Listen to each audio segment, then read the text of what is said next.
and we have gone up to where they get their source of water. And it is good to note that we have established that the source of water has fecal matter, which has contaminated the water. And equally, the samples that were taken from the homes, they equally have fecal matter. It is important to note that from today henceforth, the members of this community should abstain themselves from using that tap and from using that source of water. Let them get alternative places of getting the water so that we do not continue having people going to the hospital. We have, we also have other samples that are in the lab that are ongoing investigation.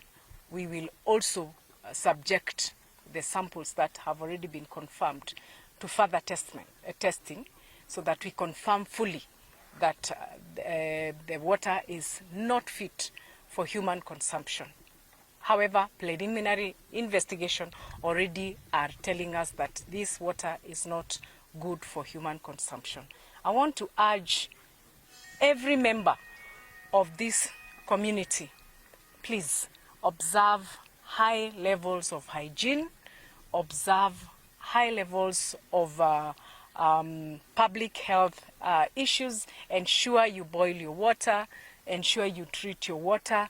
Do not go and defecate near a river or near the wells, because when we start getting water with the fecal issues, then that means there are people who are just defecating around there or something like that.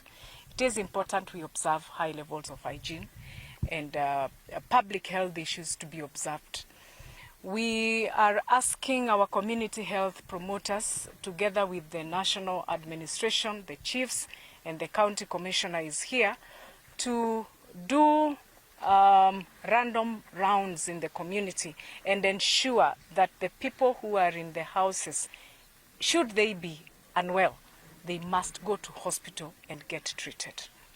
Again, we must also go around and ensure that we are giving them support. We ensure that we are advising them on what to take at any given time and how to also continue taking care of themselves, because I know even the ones who have come from hospital, they are still a little weak. Very soon we will establish what they could take so that they can recover fully.